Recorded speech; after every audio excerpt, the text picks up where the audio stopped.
With the turnover rates where they're at now, there's no way we can keep thinking how we did in the past. Like, we have to. There's no doubt we have to think differently. You're listening to the Oncology Nursing Podcast, where ONS Voices talk cancer, a resource from the Oncology Nursing Society.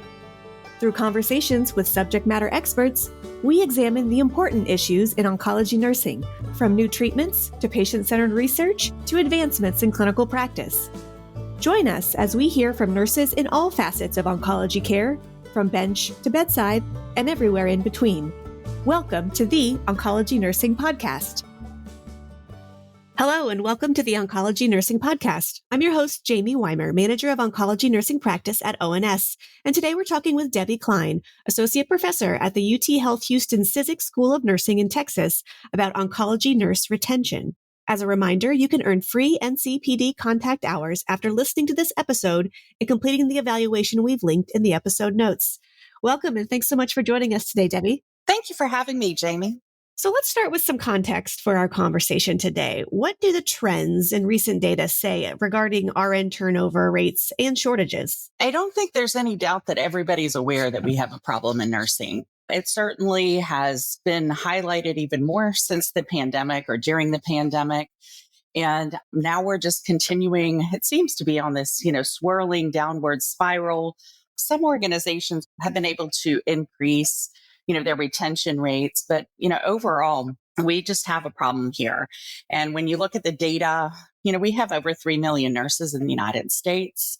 Approximately 1.7 million of those are in the hospitals, but unfortunately, the turnover rate has nearly doubled just since 2019, where it was about 15.9% nationally. We're over 27% since 2021. And, although there is lots of information being published every day, and, you can find information on the internet, we seem to have this approach to it, like we can keep doing the things that we've done in the past. And I'm not so sure those are going to work, right? Those might not be the right solutions. So we're in a predicament. And when you think about oncology nursing and it being such a specialty, I think we're even worse off than many of the other specialty areas. Wow. I mean, that's pretty sobering. It is. It's realistic. And I think for those nurses that are working, especially not exclusively in the inpatient environment, but in the hospital environment or even in clinic-based environments, I think they are sensing and seeing that themselves. So this is probably not anything surprising to hear for any of our listeners, but it is, when you say it out loud and you just kind of sit with those statements, it is pretty frightening. It absolutely is. And, the data actually shows that it's turnover in early career nurses. When we're looking at that first 5 years of data and who's turning over, it is our nurses that are 1 to 2 years. Our patients are so complex. When you're looking at, staff turnover that's early, we're going to have a huge problem getting to the point where we can keep some of the knowledge going. And when you lose them early, it's not good for nursing and oncology nursing in specific. Right. Because 1 to 2 years is when you're maybe just starting to put the pieces together, right? It truly is it's a long, steep, but long learning curve in oncology because there is just such complex information that can't really be covered adequately in nursing school. And so you really are learning it as you are in the job working with patients. And so it's even more heart-wrenching to hear that we're losing nurses in those 1 to 2 years where it's just maybe starting to click and start to feel a little bit more comfortable. But it takes a good year to start building that confidence. And if we're losing nurses at the rate we are today in that first year, they're not even getting to the space that they feel comfortable and confident in providing care. Brand new graduate nurses are coming to oncology in all areas, in inpatient, in transplant and ICUs areas, in outpatient, in infusion, and in clinics. And these are places that, again, used to be, you had to get several years of experience, kind of get yourself grounded, and then you'd move into these subspecialty areas. But now we are open and welcoming any nurse that is interested and has the passion to learn oncology. But that's just a whole different way of training nurses, both, when they're brand new to nursing and then brand new to oncology. Layering those things on top of each other really is a complex environment. Absolutely. And we have to think differently. So this is an opportunity for us. So creating residency programs for ambulatory and infusion areas and you looking at accreditation to help provide guidelines for those programs, I think is really valuable and can be very helpful. But with the turnover rates where they're at now, there's no way we can keep thinking how we did in the past. Like we have to. There's no doubt we have to think differently. Absolutely. So let's maybe take a step back in the pipeline and talk about nursing school and nursing enrollments and nursing programs. We're also seeing shortages, or I would guess not shortages, but decreased rates of enrollment. So can we talk a little bit about not only students and how those enrollments are changing in nursing programs, but also, of course, I think the more glaring issue that nurses who have been around a while acknowledge, and that's faculty shortages and the limitations that are faced and how many nurses can even be accepted into nursing programs. So let's, take that step by step here. And first of all, in May of this year, we learned that nursing enrollments for entry level baccalaureate programs are down for the first time in over a 20-year period. So that is really concerning. So enrollments are down. There's challenges getting clinical placements depending on where you are, not to mention that oncology clinical placements, I think, are even harder to come by. Some organizations feel very strongly that clinical placement in an oncology setting may not be appropriate for undergraduate students. I would push back on that and say, absolutely, it is. And it's important to kind of continue to think outside the box as we had, talked about earlier. There's also a rising demand for nurse practitioners, which is taking some of our bedside clinicians and our ambulatory clinicians away from the bedside, which is great. Like we want them to continue to engage in formal education, but the need for nurse practitioners, as that demand goes up, we're going to see an increase of our baccalaureate students enrolling in those programs. So you've got a multi-focus compounding problem. Then, of course, we have nurses leaving the bedside, which is a whole nother, discussion. Just like as you said, it's sort of this sort of compounding circular problem, vicious cycle that just keeps feeding on itself of, again, you would never want to limit anyone from going back to school for an advanced degree and what interests them, but then maybe understanding like, well, what is driving that? Is it because they want to get away from the bedside and they want something different? Is it a work-life balance that they think an advanced degree and a position that aligns with that would get them a better work-life balance, perhaps? I mean, I'm sure it's any and all of these things. Yeah. How do you fix them all at once? There's not a simple answer to any of this. And even pre-pandemic, there was not a simple answer. And I think it's only become more challenging since the pandemic, the burnout rates, the emotional toll that the pandemic took on nurses, regardless of if you were oncology nurse or other specialty nurses, it took a toll on everybody. Can you think of any ways that oncology nurses can help recruit new students into nursing or established nurses into oncology? Yeah, absolutely. I think there's several different things, regardless of where you're working and what your role is. Talking about what you do as an oncology nurse is so important. Earlier, when my children were younger, I would go out to the schools that they worked at during the professional days and talk about nursing. I did talk about oncology nursing as a specialty as well. And, a lot of children don't understand what it is that a nurse does when you ask them, oh, you give shots and that's your role. And so really helping kids at all ages, elementary, middle school, high school, talking to them about what nursing is, what it looks like on a day-to-day basis, the critical skills you need, the complexity of your workday, I think can really incite some younger children to understand like, oh, nursing is an option for me. I know I can support my family. I want to care for others. And I don't have to just look at being a physician. I can also look at being a nurse as a real option. Many of the high schools in the communities have HOSA programs, their future healthcare professional programs at their high schools. And you can ask, like, how do I get involved in that? And I want to come talk to your students about having a career in healthcare and specifically oncology nursing and what that looks like. Many of the nurses that chose to work at my previous organization, they went because they had a family member who was a cancer patient and they wanted to give back in that way. And I have a family member who was a previous patient here or whatever part of the country they might have been in, and I'm drawn to this. They come for that reason, right? Why do they stay? They stay because the teams they work on, the leadership in the units, or the ambulatory centers that they may be on.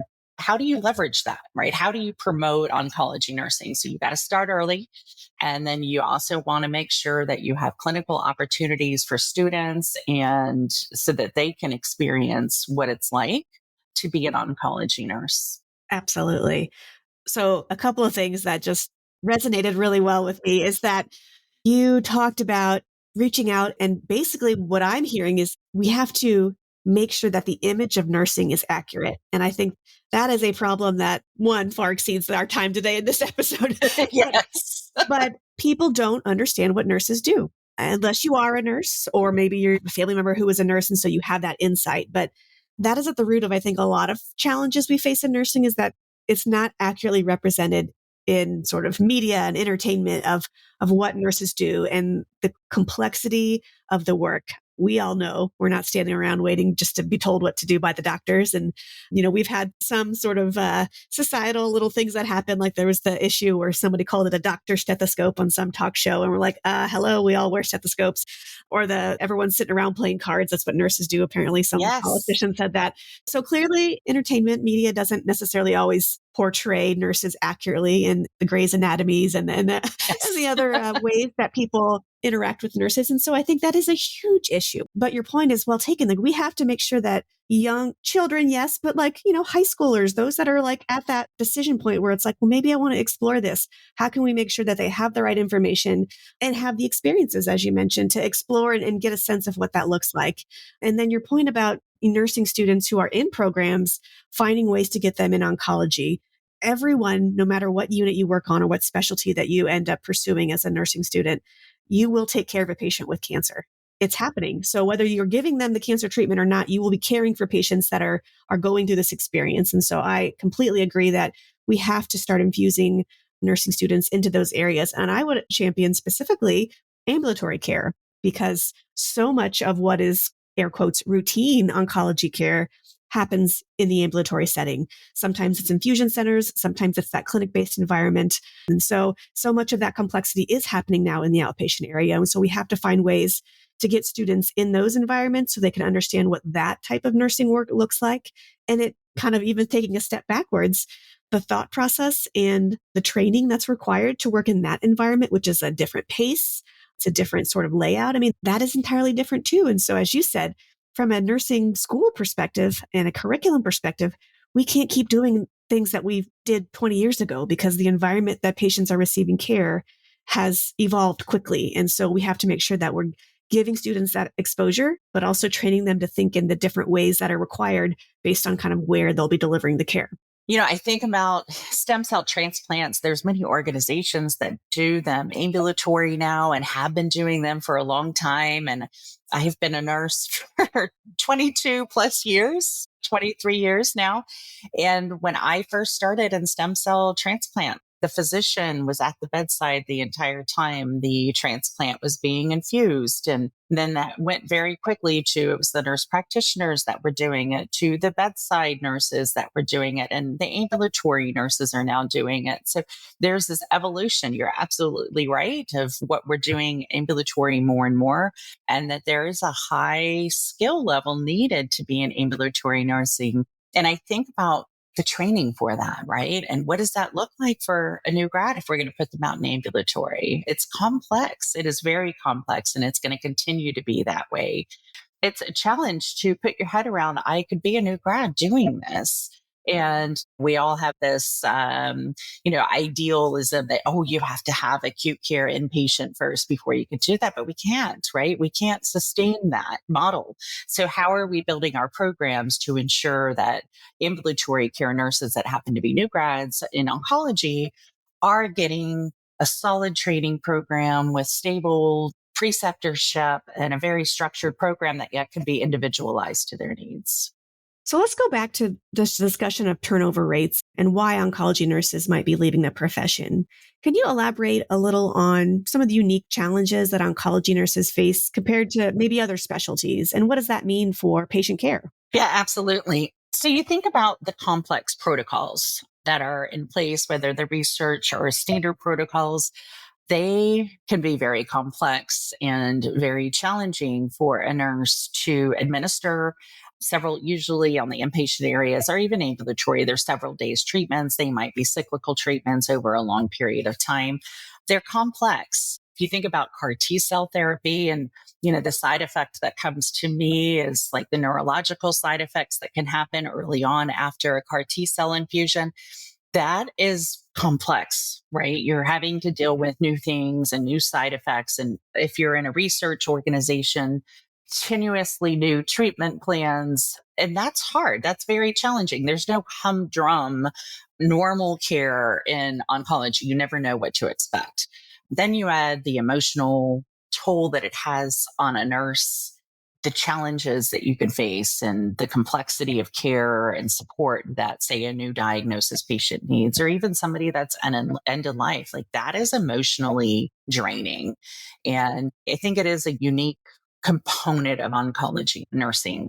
Then you have the complexity we're seeing. And I'm going to bring in something else, of course, workplace violence, right? And so the anxiety that our patients and family members are feeling has intensified over the last several years. And then you add on the oncology diagnosis and maybe steroid treatment on top of it, and what the nursing staff has to deal with and learn how to mitigate and be sure that they're safe as well. So there's that emotional piece on top of the oncology care period.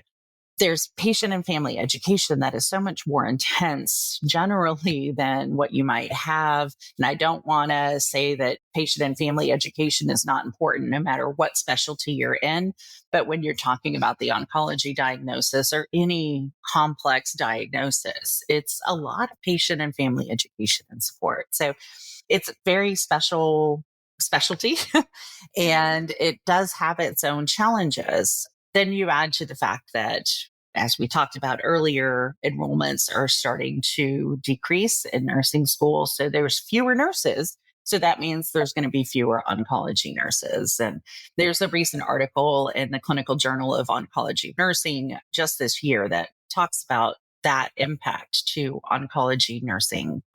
There's also the aging workforce. The oncology nurses that have started in oncology or transitioned to oncology at any point in time, they love it. They have been in it for many, many years. We probably have some of the most experienced nurses, and that's not a scientific thing. I'm just saying, anecdotally, that we probably have some of the most experienced nurses in many of our organizations that are in oncology.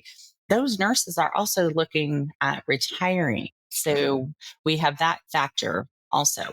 Staffing ratios for complex oncology patients have changed in many organizations just due to the vacancy rates.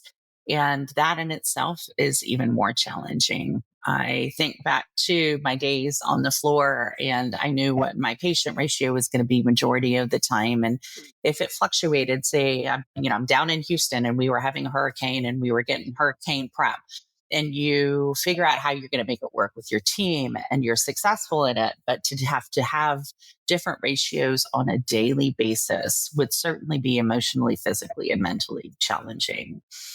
And for oncology nurses, at least in my experience, I think about when organizations do equity pay. And we're probably compared to other non-specialty nurses, which I don't want to take anything away from them, but you think about the complex chemotherapy, high dose chemotherapy, all the blood, all the platelets, and all of the supportive meds that we provide to our patients. It is complex care, but yet we might be compared to organizations that are not providing oncology services. So is there equity in how we're looking at salary of oncology staff? That again could be a whole podcast, but it's once again just as a myriad of so many components that are impacting oncology nursing overall. So, do you have any examples of some evidence-based strategies that workplaces can use to try and retain nurses? This I could talk about for days. Absolutely. There are so many different strategies. And when I consider this, number one, and this was pre-pandemic, it's proving to be effective post-pandemic, but really the relationship that leadership has with their staff. thinking about doing rounds, purposeful rounds, or whatever you might want to call it, where you are talking to your staff and developing a relationship with them is so important for staff satisfaction. You have to have professional development opportunities, what education opportunities. And if your organization doesn't have the funding for that, that's okay. You could promote education that might be free online or through Oncology Nursing Society. There are ways to bring your staff education that doesn't cost a lot of money, but many organizations do have an education team that may also be adding to those opportunities. You want career opportunities. We're now seeing that bedside nurses want opportunities to do more. So whether it's a formal or informal transition, we need to, as nursing leaders, we need to be able to provide those opportunities, be able to talk to those opportunities, and be able to help almost coach our teams that we're working on. Get your teams involved. Get your teams involved. That is the key to creating solutions. Many people might go out to the literature. What's the literature saying? But really, the only way you're going to be successful is if your team's on board with what you're doing. So yes, you can look at the literature and you can find shared governance, other formalized programs that you can bring in. But unless your team's on board, you're not going to be successful in implementing those. And so it is important to look at the literature, but get your team involved and have them help you decide, if you're the nurse leader, what you're going to do. Or as a team within your unit or center, like nobody says that you can't do things to help your team retain nurses, right? It is a team thing. It's not because of one person that people generally leave. So there's stay rounds, there's leader rounding, there's all different kinds of rounding that you can do to really promote your relationship. Developing a pipeline. And what does that mean? So we talked earlier about, ensuring that there's opportunity for nursing students to experience oncology units. If your organization has an extern program of any kind, making sure that the extern program includes oncology clinical placements, whether it's inpatient or ambulatory, like it's just the importance of getting exposure to those students to oncology. The big one that comes when you say evidence-based, I think about shared governance, and shared governance can work so many different ways. And if your organization isn't looking at an organizational shared governance or a nursing shared governance, you can do it within your own unit. Let's set up small teams and let's come up with the different categories that we want and how we can be engaged. And you can use Robert Hess has, a lot of information out about this. And when I think about shared governance, that's, who I think of as kind of the guru of it. But you can read up on all the different structures, and he's got surveys and different validated tools you can utilize to help build your programs. It's important, right? It gives the front line a voice. And so engaging the staff on creating some kind of shared governance locally. If you're an organization that has shared governance, making sure that it's fresh and that you've revived it post pandemic. There's many organizations that haven't had that opportunity to do it yet. There's spiritual interventions. So I think there's like different codes, and they use different colors for what it is called, but codes for staff reports, staff support, where social workers can come in and chaplains and offer support to the staff when they've had a tragedy on their unit or multiple deaths in a row. Nurses need support as well. So what kind of emotional support are you offering, you and your teams? There's accredited residency programs. And if your organization doesn't have the monies or the funding for accreditation, like that's fine. You can still use those programs to help align your programs with specific standards to ensure that your program's a good, solid, structured program. So once again, I could go on and on and on about this. Oh, one of the ideas that I really love, and some organizations have them, but an oncology transition program. And even when we give students the opportunity to go into an oncology unit during their school, they may not have had the opportunity to really understand all the different opportunities we have in oncology. So if you have an organization that has more than one type of oncology unit. Like, wouldn't it be cool to go in and get to try out a bunch of different pieces and maybe even ambulatory and infusion and inpatient and radiology and radiation therapy and get to experience all these different types of oncology before you decide where your home is? I think those are some great examples. What I hear is that there is no one size fits all. There's no, this is the silver bullet, this will fix all your problems, but there are numerous ones to consider. And then also, I really liked how you really emphasize, like, ask your team. If you're the leader, find out what they want or what would work for them, because trying to kind of pick of all the many options, pick one out of the sky and just hope it works certainly doesn't seem like the most logical path forward. Like, talk with your team, ask what's their pressing issue, what's the most important thing for them, have them list out and rank kind of needs and wants. Obviously, we can't fix everything at once, but if we can, as a group, decide here are some of the top 3 things that are really making this work challenging. If we can make this better, how can we do that? Working with your team and involving them is certainly going to be, I would say, the path to a positive outcome if everybody can be part of that solution. Yes, absolutely. And part of that is complete transparency. If you're in a unit that has a lot of vacancy rates, how often are you sharing with nursing staff? Okay, I've done X amount of interviews this week, or we have these new nurses coming in to join us, or nursing assistants, whatever role it may be, coming to join us. And what does that timeline look like? A lot of times, I think we don't promote that transparency well enough. And I think establishing that communication with your team and increasing the level of trust and transparency is so vital. Having career tracks, career ladders are important, right? Because nurses who want to develop need to have an idea of how to develop. Yeah. And the track can't always be like advanced practice. Like, that's a great track. That's a wonderful track. I am myself an advanced practice nurse. So this is not me saying that that's bad, but like, there are plenty of nurses that want to stay exactly where they are, but they still want opportunity to be challenged and to show signs of advancement in their career. And so you gave some examples of that, whether that's in a formalized shared governance, whether it's creating individual committees to work on specific important things, whether it's part of accreditation. Like, there are ways to do that. But I think you're absolutely right that we need to develop ways that nurses can still be fulfilled in the day-to-day work that they do, but also be given opportunities to try something new or be involved in something that isn't the day-to-day, because I think that creates a sense of variety and allows people to kind of stretch and push themselves and to try something that maybe they wouldn't normally. And so I think those are really important things to consider.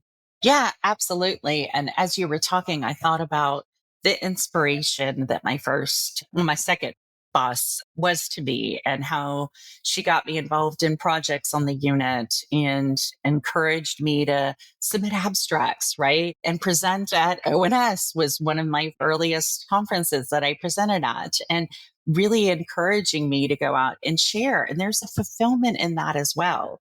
And unfortunately, I think many nurses now are, just say, I'm too exhausted to do anything extra. So how do you make it exciting? How do you find that fulfillment? It could be at work. It could be, within your job, but it could also be doing things external, getting involved in your local organizations and going to different conferences. And I, for one, always found conferences so energizing. So being active. So can you talk a little bit about any specific programs that are looking intentionally at addressing nursing burnout and how that relates to retention? So there's several national programs. The first one that always comes to my mind is the National Academy of Medicine. They have a clinical resilience and well-being course. And although I felt when I initially looked at it that this was more physician driven, when you look at it from a healthcare perspective, period, you can find many different interventions that could be implemented across the board. American Nurses Association has a program. If you do a quick search online for healthcare burnout programs, you're going to find several independent or larger programs. And NIH has a different program. You're going to find a lot of different resources. And once again, it's not a one size fits all. Like, what is it that you and your team needs? I think it's important for us as clinicians to recognize burnout in ourselves as well as each other. Many organizations have access to employee assistant programs. And so being able to comfortably and safely say, we do have these resources, have you had the opportunity to reach out to them? or if you're talking with a staff member or peer and they seem to have distress and burnout, reminding them like, we have this, and have you talked to the leadership in our area to let them know how you're feeling? And, sometimes it's just being listened to and having empathy, and for recognizing that the work we do each and every day isn't simple. It's very complex. And for the multiple reasons that it just does seem to be getting worse. And so looking at structured programs and what's best for your organization or your unit could really be beneficial. But once again, it's not a one size fits all. So it's important to see what's out there and see what fits for you. And sometimes it's having conversations.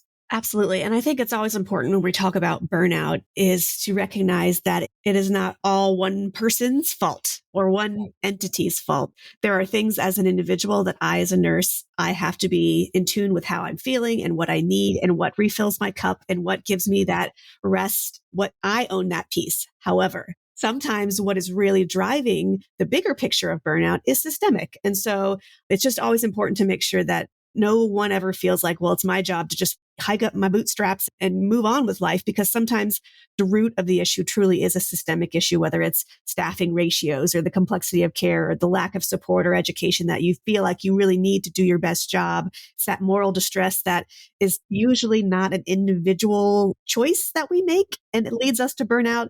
There are very often larger system level issues that contribute and drive that too. When that conversation comes up, I just always am very in tune with, nurses don't need more guilt and shame of like, well, you're just not trying hard enough. Well, there are things that we do own as individuals to make sure that we are taking care of ourselves. But there are many times where the drivers of that feeling are beyond us as an individual, and they are programmatic and they are a system level. And so each camp has a responsibility to do what they can to improve their surroundings. If you're feeling burnout and there's no hope, and maybe it's time for a change, and that doesn't mean you have to get out of oncology nursing. Maybe it's transitioning to a different type of oncology nursing, or if you're ambulatory going inpatient, if you're inpatient going ambulatory. There's so many different pieces and opportunities in nursing. Sometimes it's not the right fit. My first organization to my second organization, I was still a stem cell transplant nurse, but the experience was different. And so we need to also trust ourselves that sometimes it's just not the right fit. And I don't think we do a good job as nursing organizations, like as healthcare organizations, supporting those types of transitions.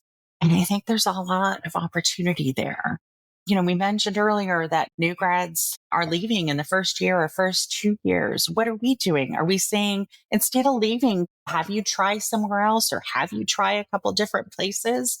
Or is your decision made and you really feel like you're done with this and need to actually leave the organization? And we're pretty poor at that. And of course, those conversations, they can't happen after you got the 2 weeks notice, right? Right. If you wait until then you've probably missed your opportunity. So like, as you mentioned, that intentional rounding, that those sort of retention interviews where like, don't wait till someone wants to leave, like get them while they still seem content and ask the questions of like, what would make you more content? Or if you were considering leaving, what would be driving that? And what can we do now to put the trajectory on a different? Yes. I think you're absolutely right that there are times where it's like just not the right fit, whether it's the environment, maybe it's the team. Sometimes it just doesn't jive, and that's totally okay.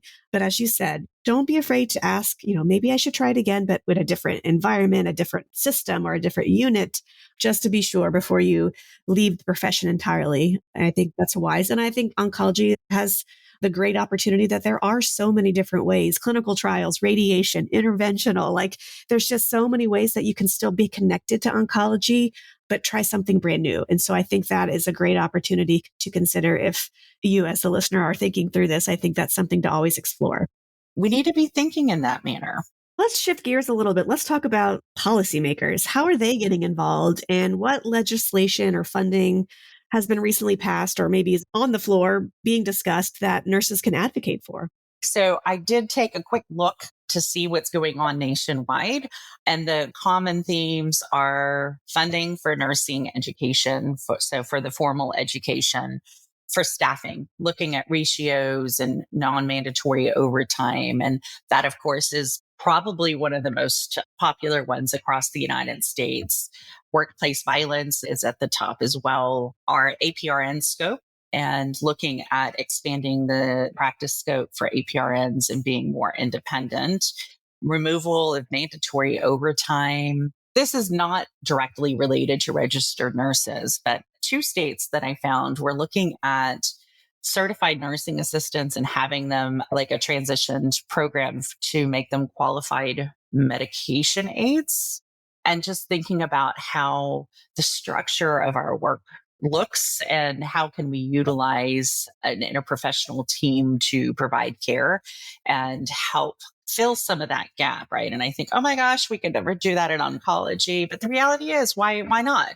Why can't we at least think about it and have some conversations? But really the hot topics, workplace violence, staffing, and nationally. So what I mentioned before was really state-based. The report that I looked at, listed by state, what are the different laws that are coming forward or have been recently passed related to nursing. But nationally, staffing, and mandatory ratios. And what is that going to look like? And do we want that? There's two sides of the discussion of the whole mandatory ratio. Is that really taking in acuity enough? Is it taking into consideration the specialty of oncology? What does that look like? Workplace violence. I believe that OSHA recently passed some rules with OSHA that, you have to have, actually, it was the Joint Commission that you have to have a workplace violence program in place. That continues to get national attention. It's just really, really sad to me that you can look in the news and every day there's another story about workplace violence, and especially in healthcare, whether it was during the pandemic that we got so used to being behind computers and people lost their filters and their ability to communicate effectively with each other, or what's going on. But workplace violence is such an issue. So I'm glad that it's being looked at nationally. And we're also seeing more peer-to-peer violence. And I'm hearing that anecdotally. I don't have data, but there's even more peer-to-peer violence in healthcare. And that's just so disheartening. So how are we supporting each other through that?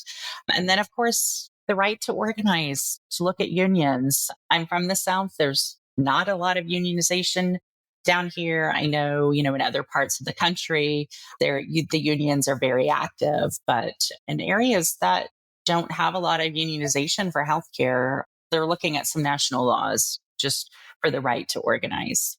Again, a lot of things going on, and none of those, whether it's a bill or just discussions happening, none of those singularly will be the solution to all of our problems. But the fact that it is getting attention at that level, I think is really important, and it validates that these are big issues. And while individual institutions or health systems may be striving and doing things in their own, there are some things that might need a more sort of federal level support or state level support so that there is consistent application of whatever the decision is, and that hopefully will lift up nurses in an equitable way across, not just depending on what institution you work for, because we are all part of that same profession. So interesting to hear, and certainly things that we should as nurses just be staying in tune with, because it will impact us.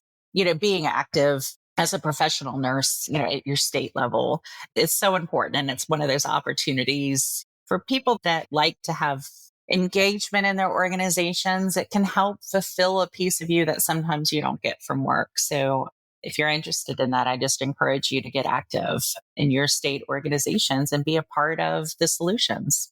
So here's kind of a big summary question, but just what are some of the ways that frontline nurses can contribute both to recruit and to retain their peers, but also to kind of invest in themselves and protect their own well-being while they stay in the nursing profession? So we talked a little bit about what nurses can do, being active and talking about what nursing is in their community, but with their peers, right? It's all about not only the work that we do, but the experience that we have at work that I think can be so important to the teams that we're on. And so creating relationships, it doesn't have to be external to the organization, but when you're at work, you think like, I don't even have time to chit chat with my peers, but finding the time, in my experience, I always found the time on the weekend when I was working the weekend shift to kind of catch up and see what was going on. And we may have been too busy during the week, and that was okay.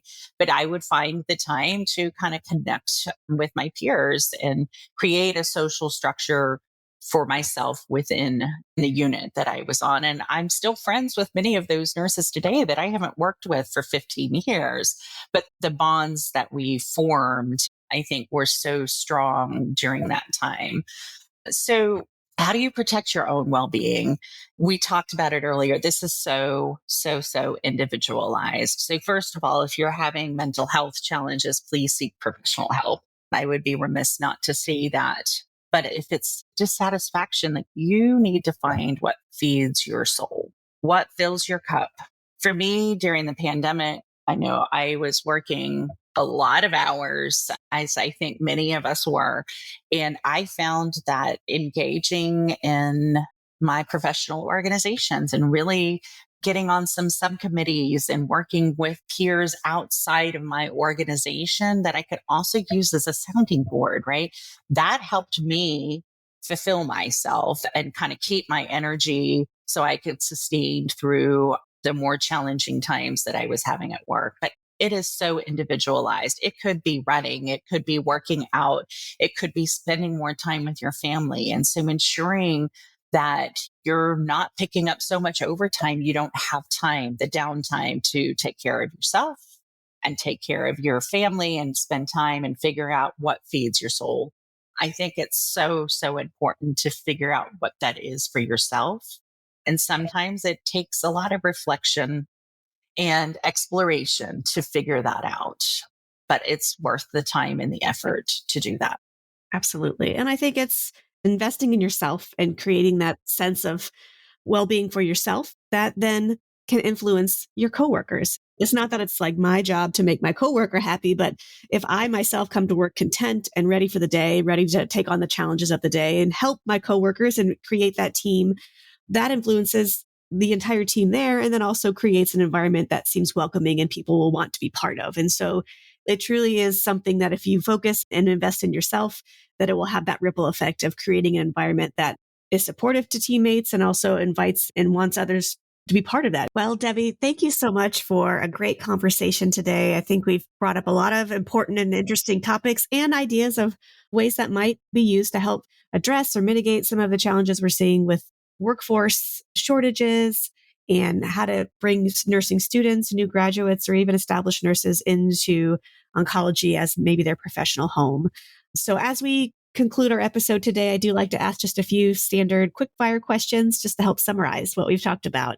So to start that off, how do you think oncology nurses, whether they're leaders or just coworkers, teammates, how should they evaluate their own implicit bias when it comes to why nurses, their colleagues, or their direct reports might be choosing to leave the industry? I would say self-awareness is the key there. Many of us think that it's because of one reason, and having awareness that it's a multitude of reasons that nurses are leaving. And reading every day, there's something in the literature or something coming out online that talks about why nurses are leaving, and just having an open mind. It's a multitude of reasons. And I think we mentioned earlier, like, all of a sudden now there's a magnifying glass because the problems become so much bigger than what it was pre-pandemic. Many of the problems were here before, and now we're just seeing it worse because more nurses are leaving. So recognizing it's not one answer and being open to a multitude of solutions and being engaged in the solution, I think, are the big pieces there. What are some common misconceptions about RN retention and healthcare? I think my previous answer I was probably going to say. did. Yes. So there's not one reason. There is not one reason, and there's definitely not one solution. It's just so important to, if you're a leader, to help lead your team to finding those solutions and talking to your teams. But if you're a staff nurse or whatever role you might be in, that you need to be engaged in trying to fix whatever it might be that you're experiencing in your workplace, to try to help be a solution. A lot of times it's easy to kind of get in this, I'm just going to keep complaining, but I'm not going to do anything. But we all need to be part of the solution to get us move forward and to stabilize the nursing shortages that we have. And unfortunately, I don't think it's going away. I think we've got several more years that we're all going to have to purposely look for solutions and work on implementing solutions to help stabilize the workforce. What's something about this topic that's not often discussed, but you wish people knew more about? There are some new apprenticeship programs out with federal and state funding, and it's a very exciting thing to be thinking about for nursing. And so it's kind of a hot topic because we are professionals and we're not a trade, but utilizing an apprenticeship model to help grow our workforce, I think is a really unique approach to it. So what does that even mean? Having an apprenticeship program is, and this is Debbie's words on it, but really having an educational support and clinical support combined together where the hire or the employee is paid for both their education and their clinical support while still yet earning clinical credits.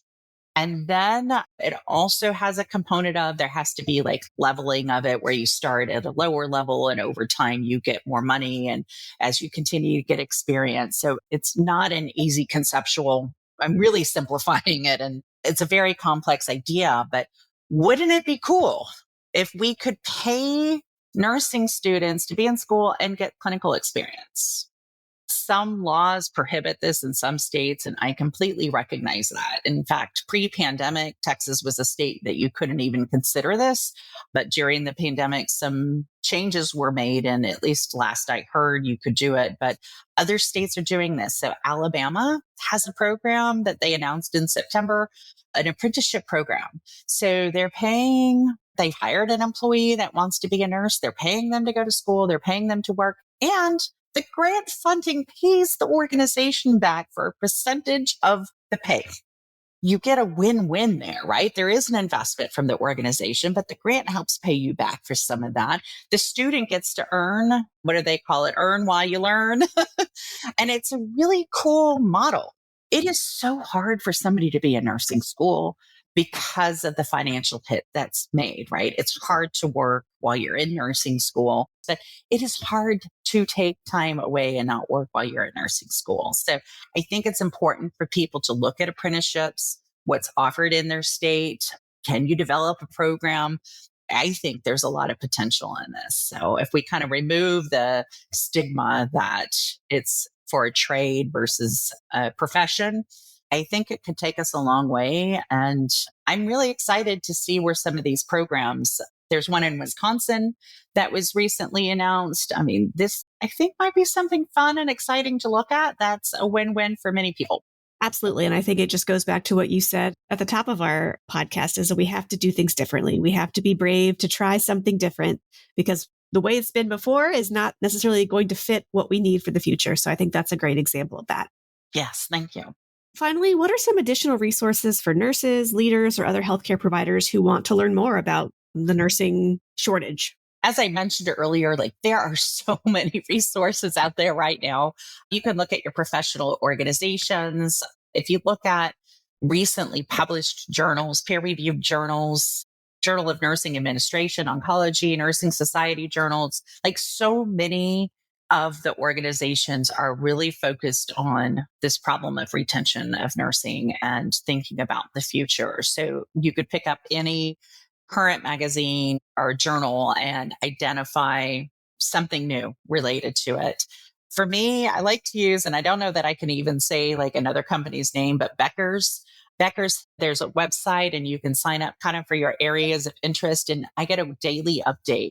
It's just short stories. It might refer you to a journal article, and it kind of keeps me up to date on what's going on and new programs that are being talked about related to nursing retention or even healthcare retention. You kind of pick and choose what your areas of interest are.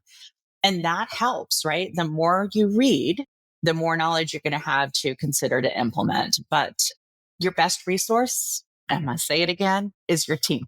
Your team, your team, your team. Talk to each other, help figure out solutions together that are going to work for your specific milieu. Debbie, thank you again so much for all of the great information that you've shared with us today. Do you have any final comments for our listeners? I would just say hang in there. If you are burnt out, you need to really work on self-reflection, get the help that you might need, and consider trying a different expertise versus feeling that you have to leave the profession.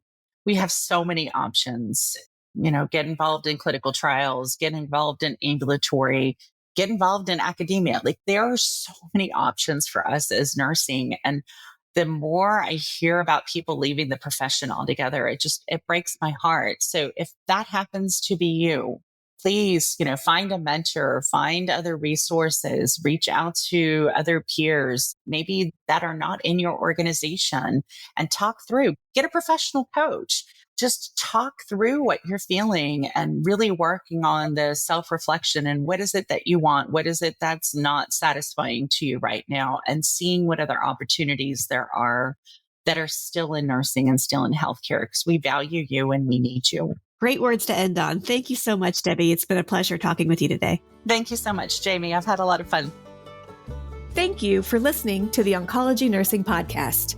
Tell us about your favorite part in this episode by leaving a review wherever you download your podcast. For more resources and information about oncology nursing, visit us at ons.org or voice.ons.org.